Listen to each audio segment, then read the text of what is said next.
인간의 심리 가운데는 남에게 인정받기를 원하는 마음이 있습니다. 누구나 남에게 인정을 받으면 매우 기분이 좋고 그리고 좋아합니다. 이것은 사람이 갖고 있는 여러 가지 본능 가운데 하나로서 이것을 보고 본능적 인정 욕구라고 부른다고 합니다. 그래서 요즘 아이들이나 청년들이 가장 선호하고 동경하는 것이 무엇일까요? 매스컴을 타고 스타가 되는 것을 매우 성공적이라고 생각하고서 그것을 동경하고 노력들을 하는 걸 봅니다. 그런 우리의 마음을 아시는 하나님께서는 우리들을 사랑하시고 인정해 주셨습니다. 본문의 배경은 바벨론 포로 시대입니다. 예루살렘은 초토화되었습니다. 다 포로로 끌려가고 성전이 불탔고 가족들을 잃게 되고 많은 사람들이 죽었습니다. 미래를 향한 두려움으로 가득 차 있었습니다. 이런 상황에서 느끼는 문제의식은 우리가 과연 누구인가? 자신들이 하나님으로부터 선택받은 민족인가에 대한 그런 의문이 생긴 것입니다. 하나님의 백성이라면 이런 불행이 있을 수가 있나? 이렇게 비참하게 우리가 살 수가 있나? 그렇게 생각을 했습니다. 그렇게 소망이 없을 때 이사야 선지자는 백성들을 향해서 이렇게 당대히 외쳤습니다. 너는 두려워하지 말라. 내가 너를 구속하였고 내가 너를 지명하여 불러나니 너는 내 것이라. 여기에는 너라는 말과 그리고 나라는 인칭 대명사가 반복해서 나오게 되는데, 버림받은 것처럼 낙심하고 있는 이스라엘 백성들을 향해서 선민신앙을 일깨워 주었습니다. 선민신앙은 하나님의 자신들을 개인적으로 부르시는 분이라는 것을 믿으라는 것입니다. 우리들은 하나님의 선택된 백성이다. 하나님이 선택하셨기 때문에 우상숭배하고 하나님을 멀리하고 반역한 그들에게 대해서 하나님은 몹시 진노하셨고 징계하시고 그리고 형벌을 하신 것이 바벨론 포로 시대 70년 동안 그렇게 쓰라리고 아픈 삶을 살게 된 것입니다. 내가 너를 지명하여 불렀다는 이 사실은 하나님께서 여러 사람들 중에 한 사람이 아니라 오직 나 한 사람을 특별한 존재로 대하셨다는 것, 이것을 말씀해 주고 있습니다. 주님의 나와의 관계는 언제나 1대1의 관계입니다. 구원도 1대1로 받는 것입니다. 부모 신앙으로 자식이 무조건 천국에 가는 것이 아니고, 또 아내의 믿음으로 남편이 구원을 받는 것도 아니고, 또 남편의 믿음으로 아내가 무조건 구원을 받는 것도 아닙니다. 우리의 구원은 1대1이고 하나님과 우리의 관계는 기본적으로 얘기하면 1대1의 관계인 것입니다.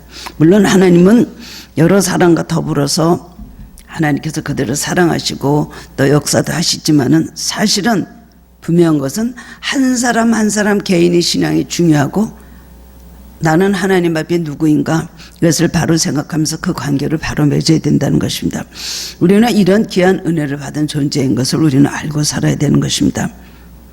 사회에서 공통적으로 존귀 여김을 받는 사람의 요건을 보면 첫 번째는 좋은 관계성입니다. 미국의 성공이라는 잡지를 보니까 직장에서 쉽게 실직을 당하는 사람은 재능이나 기술이 부족하거나 실력이 없어서가 아니었습니다. 87%가 인간관계가 원만하지 못했기 때문이라고 합니다. 인간은 관계성의 존재입니다. 이런 인간성에 좋고 관계가 좋을 때 자기 삶이 행복하고 형통할 수가 있는 것입니다. 그런데 인간관계 이전에 우리가 하나님과의 관계, 대신 관계, 즉 신앙이 좋아야 되는 것입니다. 사람과의 관계가 좋으려면 하나님과의 관계를 먼저 우리가 돈독하게 할 때 인간관계도 형통하게 그렇게 되는 것입니다. 하나님과 관계가 올바른 사람은 인격도 진실하고 착하고 아름다운 것을 봅니다. 그러나 하나님과의 관계가 실패하면 사람과의 관계에서도 실패하게 되는 것입니다. 우리는 대인관계, 즉 이웃과 형제와 친구와 직장인 사이에서 관계가 중요합니다. 그리고 물질 관계도 깨끗해야 되는 것입니다. 양식껏 살아야 되는 것입니다. 그처럼 이런 관계들이 원만한 사람은 모든 사람들에게 사랑과 인정과 존귀 여김을 받는다는 것입니다. 두 번째는 자세입니다. 어떤 자세로 살아야 되는가? 적극적인 자세, 긍정적인 자세로 살아야 됩니다. 부정적인 자세를 가진 사람은 모든 것을 부정적으로 보기 때문에 파괴적이고 비생산적이고 시간을 낭비합니다. 그러나 긍정적인 자세를 가진 사람은 자기 스스로 성실하게 노력을 하면서 남의 모범이 되고, 그 다음에는 남에게 용기와 소망을 주어서 남에게 존귀 여김을 받게 됩니다. 그런 사람 주변에는 항상 많은 사람이 따르며 그 다음에 몰려들게 되죠. 어떤 사람이 어떤 모임에 있는데 한 사람 때문에 찬물을 끼얹는 것 같이 되는 분위기가 얼마나 많습니까? 항상 인생에 대해서 어떤 아무런 목적도 없고 낙도 없고 그리고 우울하고 죽고 싶다 절망적이다 이런 소리만 계속하는 사람이 즐거운 모임에 한 사람만 있으면은 갑자기 그 분위기는 완전히 바뀌어버리게 되는 것입니다. 그 다음에 어떻게 될까요? 그 사람은 안 오면 좋겠어. 그 친구는 거기 좀 안 오면 좋겠어. 기껏 좀 즐거웠고 기분 좋으려고 나갔다가 이제 그 사람이 하는 말을 들으면서 사람들의 분위기가 어색해지는 것입니다. 결국 그 사람이 성장하느냐 실패하느냐 그 하는 것은 그 사람의 삶의 자세에 따라서 결정된다는 것입니다. 세 번째로는 경험입니다. 경험은 값진 재산입니다. 실패의 경험도 재산이고 성공의 경험도 재산인 것입니다. 어떤 기자가 유명한 성공한 어떤 기업인에게 이렇게 물었습니다. 당신은 어떻게 그렇게 성공적인 경영을 할 수가 있었습니까? 라고 묻자 그 기업인은 그 비결은 매사에 바른 결단과 결정을 하기 때문입니다. 라고 대답을 했습니다. 그랬더니 그 기자가 다시 묻기를 그러면 그 바른 결정과 결단은 어디서 배우셨습니까? 라고 물었을 때에 그는 그동안 여러 가지 모든 실패를 통해서 내가 잘못된 결정을 할 때에 어떻게 되는가를 알게 되었고 그 다음에 많은 실패를 통해서 경험을 한 이후에는 그 다음에 바른 결정을 하는 방법을 배워서 지금의 이 기업을 잘 관리하고 성공시키게 되었습니다. 이렇게 말했다는 것입니다. 여러분 우리가 인생을 살면서 어떻게 좋은 경험만 합니까? 쓰라린 경험, 실패의 경험, 가슴 아픈 경험 너무나 많은 경험을 하는 것이 우리 인생입니다. 항상 맑은 날만 될 수가 없습니다. 맑은 날만 될 수가 없고 비도 오고 바람도 불고 어둡기도 하고 때로는 천둥 번개도 치고 벼락도 치고 우박도 떨어집니다. 앞이 캄캄해질 때가 있습니다. 그것은 실패의 시간이고 후퇴의 시간인가요? 우리는 이 모든 실패의 경험을 통해서 얼마나 우리가 철이 나고 많은 걸 깨닫게 되고 우리 삶이 달라지는지를 모릅니다. 아이들이 엄마 손 아빠 손을 놓고 막 혼자 뛰어가다가 넘어집니다. 그러면 엄마 아빠 손을 놓고 내가 가다가 넘어지는구나. 엄마 아빠 손을 놓고 내가 만들어 가다가 내가 길을 잃어버리고 이렇게 고생을 하는구나. 자, 그것을 깨닫고 그다음부터는 조심을 하게 되는 것이죠. 하나님 우리를 깨닫게 하기 위해서 여러 가지 그런 실패 경험을 주시는 겁니다. 실패 경험을 통해서 우리는 이렇게 살면 안 되겠다. 지난 날을 후회하고 지난 날에 대해서 회개도 하고 지난 날에 대한 새로운 결단과 그런 자기가 시작을 하게 그렇게 되는 것입니다. 이 경험을 적극적인 자세를 가지고 받아들이며 자존감을 잃어버리지 아니하는 긍정적인 자세를 가질 때에 이 경험이 인생의 귀중한 자산이 되는 것입니다. 시련을 통하여 깨닫고 자신이 달라진 것이 있다면 그것이 바로 재산인 것입니다. 많은 실패를 통하여서 그것을 얻는다면 그 실패는 실패가 아니라 성공으로 이끄는 참으로 접경이 되는 것인데 그 실패를 통해서 그냥 실패에 주저앉고 나면은 그 사람 삶은 실패로 끝나게 되는 것입니다. 하나님 우리에게 주신 여러 가지 모든 시련과 역경과 모든 실패를 통해서 하나님께서 주시고 싶어 하는 것, 깨닫게 하고 싶어 하시는 것, 이것을 우리는 바로 발견하고 깨닫고 우리 삶이 새롭게 변화된다면 우리는 그야말로 우리 삶에 이것이 우리 삶에 무엇보다도 귀한 재산이 된다는 것을 기억하시기 바랍니다. 오늘 본문을 통하여서 깨달음을 얻고 함께 은혜를 나누기를 원합니다.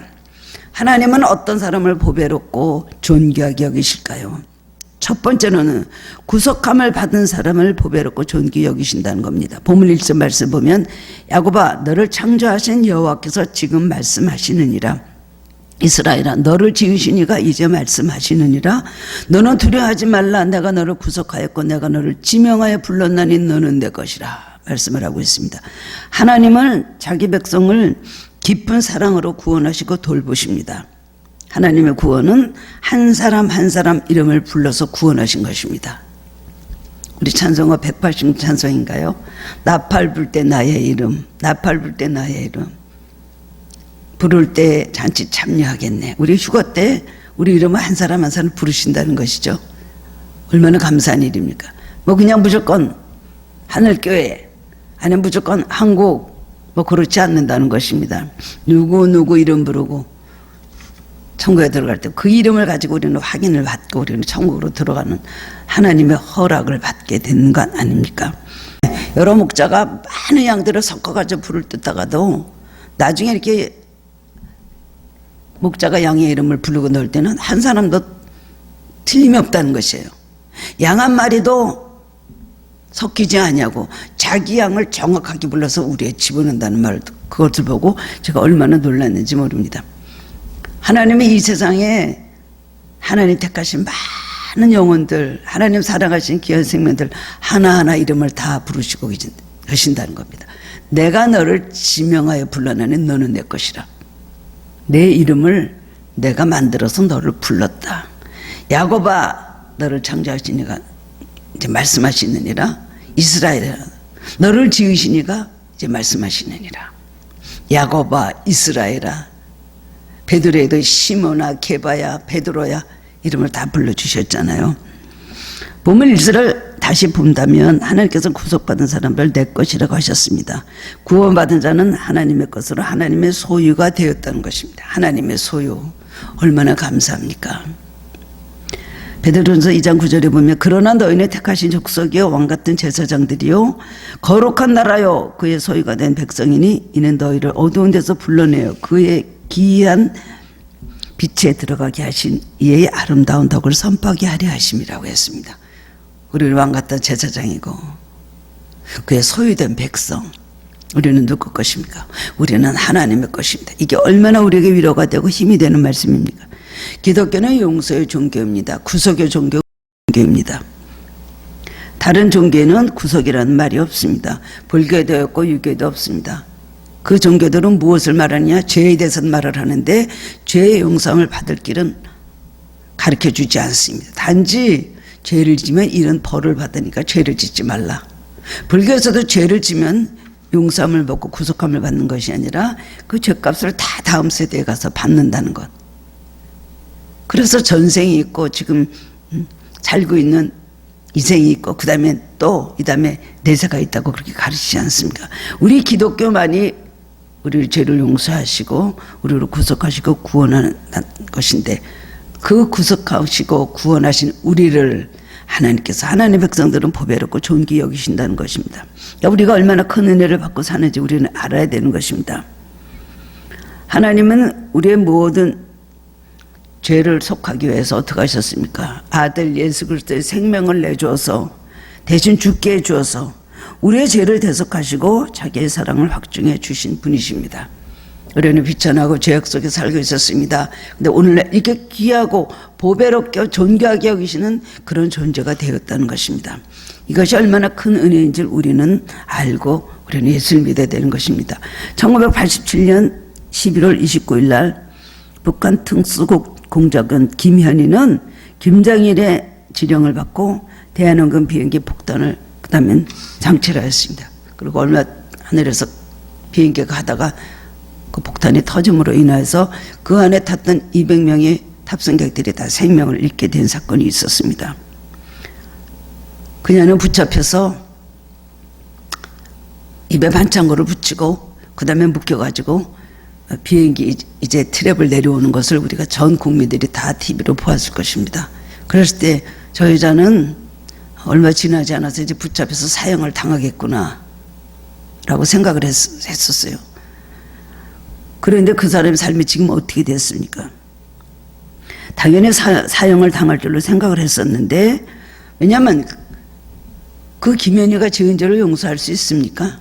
200명이나 되는 많은 사람들의 생명을 죽인 사람이 어떻게 그가 그런 용서함을 받을 수가 있겠습니까? 그러나 하나님의 은혜가 그에게 시작이 되었습니다. 결국 하나님은 그를 용서하셨습니다. 한국 정부의 모든 것을 자백한 그녀를 한국 정부는 용서해 주었고요. 누구를 통해서 전도를 받게 되었습니다. 복음을 받아들이고 그 다음에 신앙이 생기니까 눈물을 흘리면서 하나님 용서해 주세요. 이 죄인을 용서해 주세요. 그리고 국민들한테 내 죄를 용서해 달라고 울면서 계속해서 호소를 하였습니다. 하나님 그를 버리지 않았습니다. 대한민국에서 다시 한번 그의 삶이 시작이 되었습니다. 간증을 하고 책도 쓰고 여기저기서 많은 협박과 핍박을 받았지만 결혼을 해서 행복한 가정을 이루고 지금은 권사가 되어서 신앙생활을 열심히 하고 있다고 하는 말을 들었습니다. 그녀는 사람들에게 용서를 받았습니다. 그러나 사람들에게 용서받기 이전에 하나님 앞에 용서함을 받은 것입니다. 김연이 간증하는 것을 제가 들은 적이 있었습니다. 그건 뭐라고 간증을 했냐면, 내가 그때 비행기 폭파되고는 그 다음에는 죽으라고 지령을 그렇게 했기 때문에, 왜냐하면 신문을 밝히고 김정일이가 자기가 지령한 것이 날로가 나면 안 되니까 같이 탔던 어떤 남자, 나이 많은 그 남자하고 같이 이런 독약이 들어간 앰플, 하여튼 그것을 깨물고 그 다음에 그것을 자살하게끔 그렇게 각본이 짜여져 있었습니다. 근데 그 같이 탔던 사람은 그것을 깨물었는데 그걸 먹고 그 자리에서 죽었어요. 근데 김연희는 그걸 안고 독약이 없는 부분을 깨물었기 때문에 이 사람이 살아났다는 것입니다. 제가 그때 죽으려고 했는데 하나님 살려놔서 묶여가지고 한국 땅에 왔는데, 결국은 내가 이렇게 예수를 믿게 되고 간증도 하게 되고 신앙생활을 하게 됐다는 말합니다.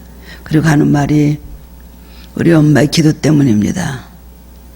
내가 북한에 있을 때 우리 엄마가 항상 아궁에다 불을 지피고 불을 뗄 때에 제가 옆에 가서 이렇게 앉아있으면, 현이야, 네가 살다가 어려울 때는 예수님의 이름을 불러라. 하나님을 분명히 계신데 하나님의 이름을 불러라. 그렇게 말했대요. 그래서 엄마는 어떻게 무식한 소리를 하느냐고, 하나님이 어디 있고 예수가 어디 있는데 어디 나가서 그런 소리 하지 말라고 자기가 굉장히 공박을 했다는 것입니다. 근데 지금 대한민국에 내려와서 이런 삶을 살게 될 때, 아, 우리 엄마가 예수를 그때 잘 믿고 있었구나. 겉으로는 표현하지 못하지만 속으로는 그 예수를 믿고 신앙생활하고 기도를 하고 있었구나. 뭔가 이렇게 아궁이에다 불을 지키면서 숭얼숭얼 하고 있는 걸 여러 번 봤대요. 내가 대한민국에 와서 이렇게 예수를 믿게 된 것은 우리 어머니의 기도 때문이고 하나님께서 저를 축복하시고 은혜 주셔서 이것이 나온 것입니다. 그런 말을 듣고 제가 하나님은 정말 버리시지 아니하시는구나. 믿음의 후손들을 반드시 기억하시는구나. 제가 그때 많은 감동을 받은 적이 있었습니다. 김연희 씨는 내가 너를 구속하였노라 하는 말씀 그대로 자유인이 되었습니다. 그녀가 쓴 책의 인지대가 10억이나 되었다고 합니다. 사람을 200명이나 죽인 죄인이 죽을 것을 살려줄 뿐만 아니라 예수님과 가정도 이루고 보배롭게 살아가게 되었다는 것입니다. 우리 그리스도는 과거에 무슨 죄를 지었든지 어떤 존재를 살았든지 그건 사실은 우리가 정말 진정으로 예수를 믿고 회개하고 용서를 구할 때는 그건 문제가 되지가 않습니다. 보혈의 피로 깨끗이 씻음을 받고 우리는 구속함을 받습니다. 그런 사람들, 하나님께서 구속하신 우리들을 보배롭고 존귀히 여김을 받는 존재로 여긴다. 그렇게 분명히 하나님께서 말씀하시니 얼마나 감사한 일입니까? 왜냐하면 예수님이 십자가의 공로로 죄사함을 받고 천국 백성으로 인치심을 받았기 때문입니다. 하나님 관심이 있는 것은 무엇이 관심이 있습니까? 하나님은 그 아들 예수 그리스도의 피에 관심이 있으십니다. 어떻게 해서 죽이신 아들입니까? 어떻게 희생시키신 아들입니까? 그렇기 때문에 하나님께서는 예수님의 보혈의 피에 관심이 있으십니다. 그 보혈의 피를 믿고 용서함을 받은 백성들은 하나님께 보배롭고 존귀하게 여기신다는 겁니다.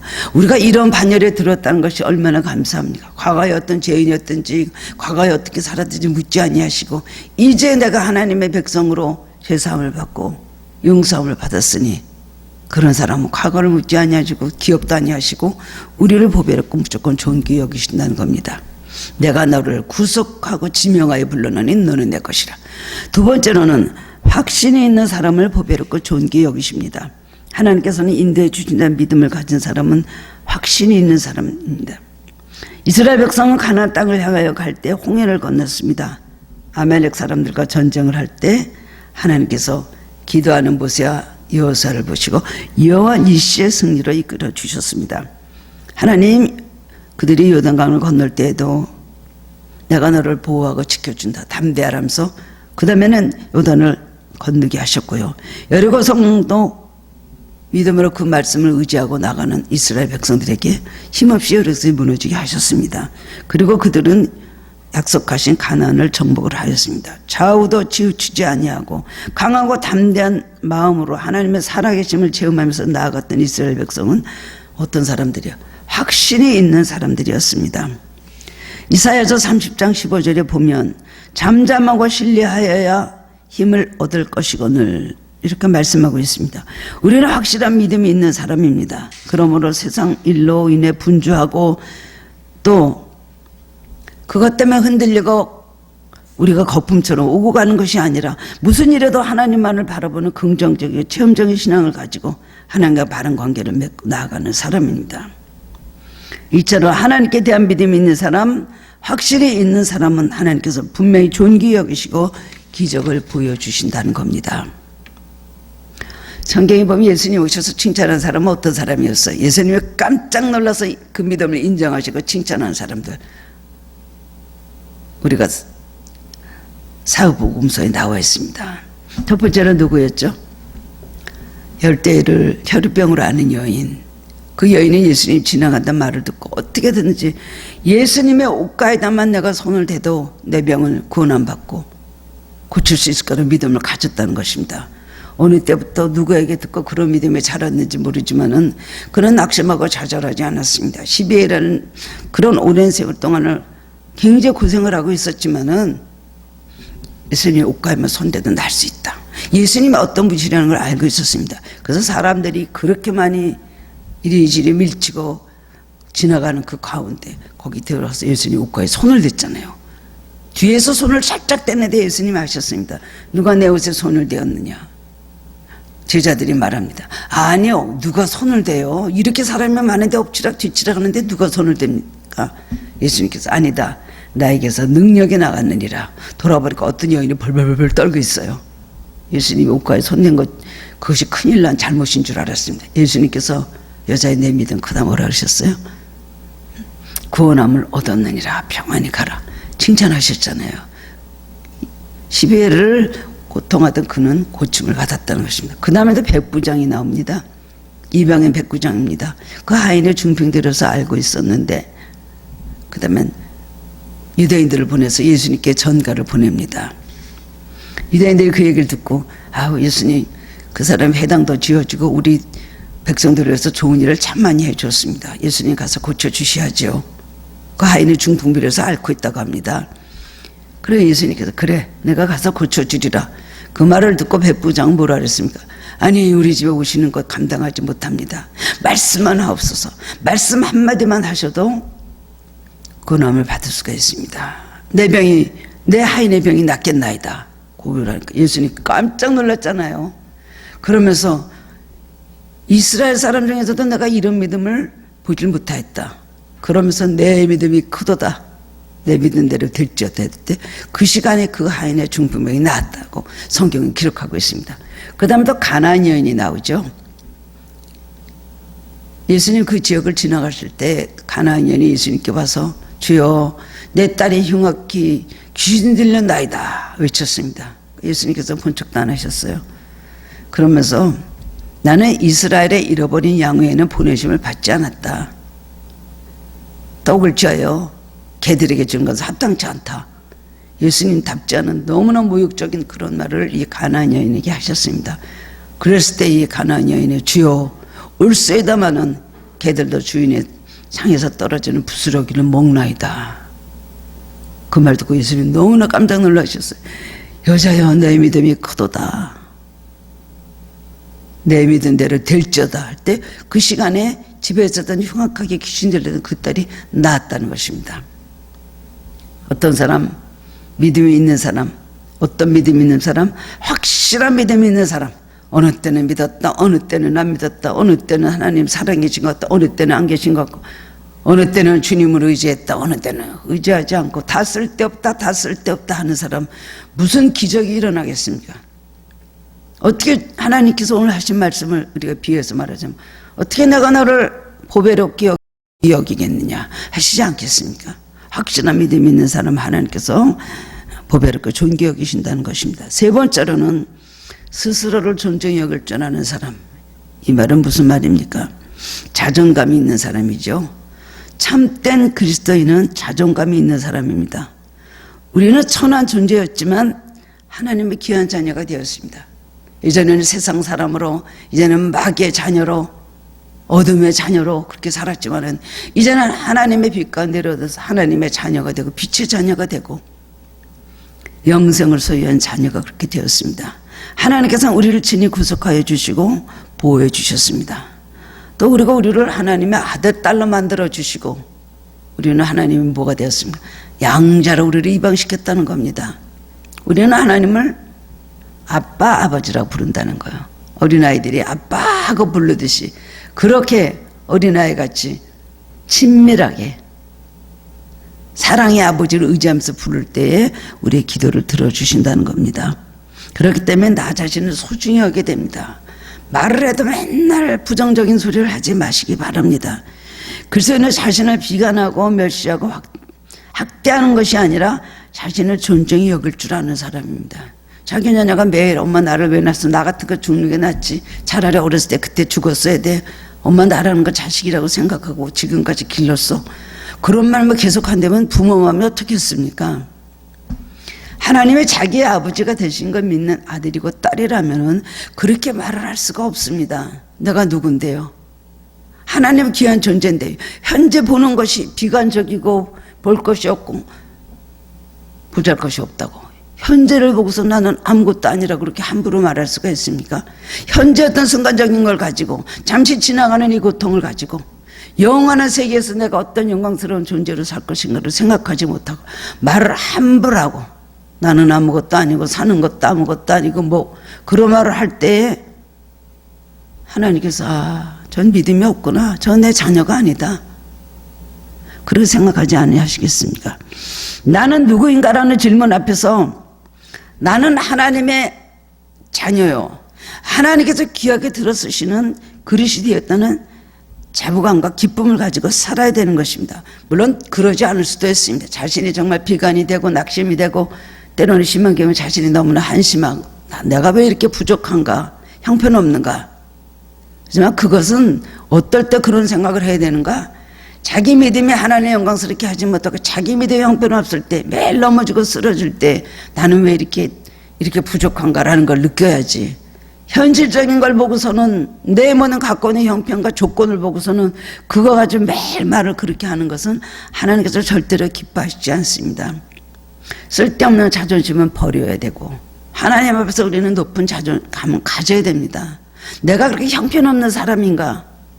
하나님 안에 있으면 형편없는 사람이라는 생각이 안 들 것입니다. 예수님의 제자들이 출신이 대단했던 사람이 누구 있습니까? 대부분이 어부요. 그 다음에는 또 마태는 세간에 있었던 사람이요. 다 보잘것없는 또한 예수님 12제자 말고도 나머지 제자들은 참으로 비천하고 예수님께서 어울리시고 사랑하셨던 사람들, 인정하셨던 사람들은 세리와 창기였습니다. 그 사람은 사람들한테 몹시 손가락질 받고 사는 형편이 너무나 누추한 사람들이었습니다. 그러면 그런 사람들이라 그래서 예수님께서 그들을 천하게 보셨습니까? 오히려 가서 세리와 창기의 친구들이 되주셨잖아요. 그들은 예수를 만나고 난다면 삶이 달라졌습니다. 자존감이 생겼습니다. 나는 이런 사람이 아니구나. 난 하나님 앞에 귀한 사람이구나. 우리가 정말로 믿음을 가진 사람이라면 하나님 앞에서 자존감을 가지고 살아야 됩니다. 현실을 보고 모든 것이 내가 보기엔 너무나 형편하고 부족한 것이 맞다고 해서 매일매일 그런 말을 입에서 한다면 일은 더 꼬이고 안 될 것입니다. 보배 이렇게 존귀한 사람이 될 수가 없는 것입니다. 너 믿은 대로 될지어다 그러는데 내가 믿기를 나는 형편없는 사람이고 나는 이렇게 살 때 이렇게 죽을 거고 나는 별 일이 없고 지금 나는 사는 건 아무것도 없고 못 없고 하나님이 없는 무신론일 때 그런 말을 할 수가 있는 것입니다. 예수님께서 말씀하시기를 천하보다 한 생명이 귀하다 그러셨어요. 여러분 이걸 인정합니까? 천하보다 나 하나가 귀하다는 것입니다. 그렇기 때문에 하나님께서 아들 예수 그리스도를 보내주셔서 몸짓고 피 흘리고 생명을 뺏어가시면서까지 대신 죽이시고 형편없는다. 삶에 아무 목적도 없고 아무 삶의 낙도 없고 아무 뜻도 없는 나를 위해서 예수님 보내주셔서 우리를 위해서 죽게 하셨다는 겁니다. 내가 그런 사람인 걸 알아야 되는 것입니다. 나는 하나님 앞에서 누구인가? 나는 하나님과의 무슨 관계인가? 하나님과의 관계가 다 단절되는 사람은 그렇게 말을 할 수가 있습니다. 그렇기 때문에 자신을 비하하고 비관하고 매일 그냥 낙담하는 소리만 하게 되고, 믿음의 사람과 믿음이 아닌 사람, 있는 사람 없는 사람은 거기서 차이가 나는 것입니다. 또한 사람의 성공하기 위해서는 시간 관리도 잘해야 되고 건강 관리도 잘해야 되고 재물 관리도 잘해야 되는 것입니다.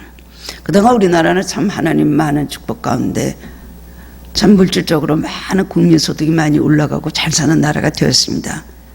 동남아에서는 대부분 많은 나라들이 한국을 본받자, 한국을 닮자, 그렇게 구호를 외칠 만큼 이 나라가 축복을 잡는 시간을 많이 받았지만 재물 관리를 잘못해왔기 때문에 여러 가지 수모를 받고 있습니다. 저축심이 없고 그냥 쓰고 화려하게 살고 하다 보니까 어떻게 됐습니까? 이 나라가 이렇게 경제가 굉장히 어려워졌습니다. 그런데 시간 관리도 중요하고 건강 관리도 중요해, 재물 관리도 중요한데 그것보다 더 중요한 관리가 뭘까요? 인격 관리입니다. 인격 관리는 그 사람의 신앙과 영성하고 직결되는 것입니다. 인격 관리를 위해서는 신앙 관리를 잘 할 때에 그 다음에는 인격도 따라서 성장하고 인격 관리도 잘 된다는 것을 알아야 되는 것입니다. 우리는 감정의 동물이요, 우리는 여러 가지 모든 인간적 갈대같이 흔들리는 동물이요, 우리는 어떻게 하나님 앞에 우리가 인격 관리를 잘할 수가 있습니까? 화가 나는데요, 미운데요, 다 그냥 뒤집어 엎고 싶고 끝내고 싶은데요, 낙심하고 좌절하고 그냥 바닷속으로 빠지지 끌려 들어가는데요, 어떻게 낙심하고 좌절하지 않을 수가 있겠어요? 우리의 인격 관리, 그러므로 언제 어디서나 그저 항상 신앙의 뿌리에 서서 흔들리지 않고 때로는 낙심하고 때로는 흔들리는 것 같지만 결국은 그 심지가 굳어야 되는 것입니다. 꺼지지 않는 것 같은 심지를 가지고 살아야 되는 것입니다. 성경에 보면 양과 염소가 교회에 많이 있다고 했습니다. 양도 있고 염소도 있고 예수님께서 말씀하셨어요. 다 섞었을 때 모른다 그랬어요. 다 양 같고 다 염소 같지 않습니다. 다 비슷하죠. 착하고 말씀대로 살고 교회 일에 모두 다 충성을 갖지만 마지막 날에 예수님께서 양과 염소를 갈른다 그랬어요. 그런 날이 온다 하셨잖아요. 누룩과 가라지를 같이 두라 그러셨거든요. 그냥 그래서 누루를 없애려고 하다가 그러고 가라지를 없애려고 하다가 그 다음에 곡식까지 알곡까지 다 뽑아지기 때문에 때가 될 때쯤 가만 놔두라 했다는 것입니다. 내가 어디에 속해 있는가, 내가 누구의 것인가, 내가 하나님의 그 관계를 바로 맺고 살고 있는 것인가, 이걸 생각하는 것이 천하를 얻는 것보다 더 중요한 것을 알아야 되는 것입니다. 자기를 존중히 여기는 사람은 인격 관리를 잘하게 됩니다. 매일매일 생활 속에서 근신하며 마음을 지키고 그 다음에 깨끗하고 성실한 바른 생활을 하게 되므로 언제 어디서나 떳떳하고 자신 있게 살아가는 사람입니다.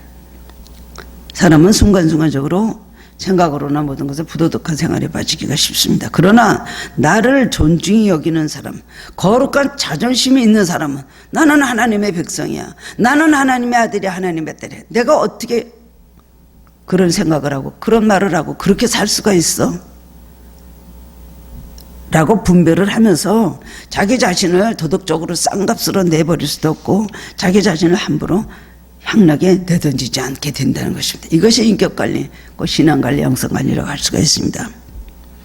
사람은 바른 생활, 깨끗한 생활을 하기 위해서 최선을 다해서 노력할 때 참된 만족을 가질 수가 있는 것입니다. 어거스틴이 말했습니다. 내가 그리스도의 품에 들어오기 전까지 나에게는 참 만족이 없었습니다. 우리 만족이 어디 있을까요? 세상에서 이거 잘 되고 저거 형통하고 이거 내가 원하는 대로 되고 그런 세상적으로 말하는 복의 조건을 가질 때 우리는 그것이 만족이 있을 것 같지만 절대로 그렇지 않습니다. 하나님 안에 살 때에, 주님 안에 와 있을 때에 바른 생활, 깨끗한 생활을 할 때 우리 영혼이 참 만족을 가질 수가 있는 것입니다. 정말 자유함은 주님 안에 있을 때 자유함을 얻게 된다는 것입니다. 하나밖에 없는 인생이기 때문에 나 자신을 존중히 여겨야 한다는 것입니다. 그때에 하나님께서는 나를 존귀하게 보시고 복 있게 여기신다는 것입니다.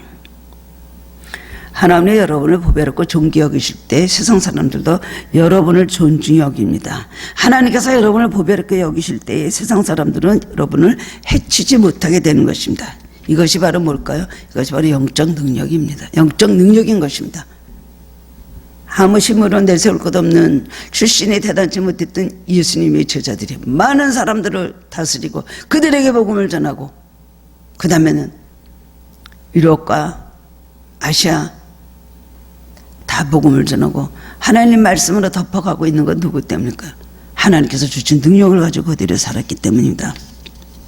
우리에게 주신 하나님 특별한 은혜인 줄 알아야 되는 것입니다. 마지막으로 네 번째로는 특별히 선택된 우리를 보배롭고 좋은 게 여기신다는 겁니다. 하나님께서 우리를 특별히 선택해 주셨습니다. 여러분은 유일한 존재입니다. 1대1로 하나님께서 이름을 부르시고 누구야 누구야 누구야 이름을 지어주시고, 그 다음에는 우리를 하나님의 자녀로 우리를 선택해 주셨다는 걸 알아야 되는 것입니다. 남 따라 교회 가고 누구 따라 강남 따라 뭐 친구 따라 강남 갑니까? 그것이 절대로 아니죠. 이 세상에 똑같은 사람 하나도 없습니다.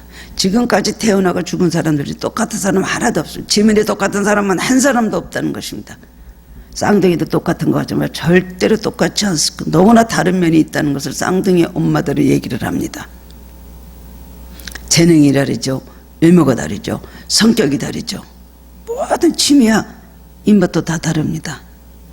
하나님께서 이렇게 우리를 하나하나를 특별하게 만드시고 특별하게 선택해 주셨습니다. 이사야 43장 오늘 본문 5절에서 7절 말씀 보면, 두려워하지 말라, 내가 너와 함께하여 내 자손을 동방 쪽에서부터 오게 하며 서쪽에서부터 너를 모을 것이며, 내가 북쪽에게 이르기를 놓으라, 남쪽에게 이르기를 구려하지 말라, 내 아들들은 먼 곳에서 이끌어 내 딸들을 땅끝에서 오게 하라. 내 이름으로 불려지는 모든 자 곧 내가 내 영광을 위하여 창조한 자를 오게 하라. 그를 내가 지었고 그를 내가 만들었느니라 라고 말씀하고 있습니다. 하나님 이스라엘 백성을 징계하시고 고난을 정말 많이 주셨습니다. 채찍습니다. 그러나 그들을 긍휼히 여기시고 다시 부르셔서 포로 당했던 곳에서 고향으로 돌아오게 하시고 그들을 다시 회복을 시키셨습니다. 이것은 장차 동서남북 온 세계로부터 자기 백성을 구원하신다는 영적인 뜻을 말해주는 것입니다. 이것은 오늘날 수많은 먼 곳에서 얼마든지 부르시는 하나님의 사람들, 하나님은 얼마든지 부르신다 그랬어요. 하나님은 뭐 누구는 부르고 누구는 안 부르고 하지 않습니다. 누구나 다 부르셨습니다. 근데 자기가 그 부르심을 듣고 거기에 따라가지 않기 때문에 그 모든 결국이 굉장히 달라지는 것입니다. 천국이 아니면 지옥인 것입니다. 오늘도 주님 우리에게 말씀하십니다. 나를 따라오너라. 나를 따라라. 내 말씀대로 살아라. 내 손을 붙잡아라. 내가 너를 보호하고 너를 지켜주겠다 하시는데, 그 손을 어찌게 자기 마음대로, 목자가 어디 있어? 나를 도와주는 자가 어디 있어? 내 삶에 하나님의 무슨 관계야? 그렇다면 이렇게 되겠는가? 라고 생각을 하는 것이죠. 누구에게나 부르십니다. 골짜기로도 인도하시고, 때로는 험한 길도 인도하시고, 또 평평한 길로 인도하시고, 푸른 풀밭으로도 인도하시고, 쉴만한 물가로도 인도하십니다. 그러나 목자만 따라가면 우리는 두려울 것이 없고 우리는 실패할 일이 없는 거예요. 자기가 목자 손을 놓치고 목자를 바라보자고 딴 길로 가면서 매일매일 절망이다 절망이다 사망이다 사망이다 할 수가 있는 것입니까? 오늘 하나님은 많은 사람들을 부르십니다.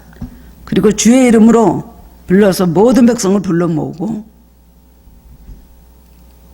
구원의 공동체가 되게 하셨습니다. 예수를 믿는 사람들은 전 세계적 한 구원의 공동체 안에, 이 방주 안에 들어온 것입니다. 하나님은 영광과 찬송을 받으시 위해서 우리를 구원하신 것입니다. 내가 내 백성을 찬송을 부르게 하기 위해서 내 백성을 내가 지었다 말씀하셨거든요. 우리 인생의 목적이 뭐예요? 하나님을 찬양하고 하나님께 영광을 돌리는 것입니다. 내가 좋고 나 하나 편하다고 그것이 이 삶의 목적이 아닙니다. 내가 하나님의 영광을 해서 하나님 찬송해서 지금 어떻게 살고 있습니까?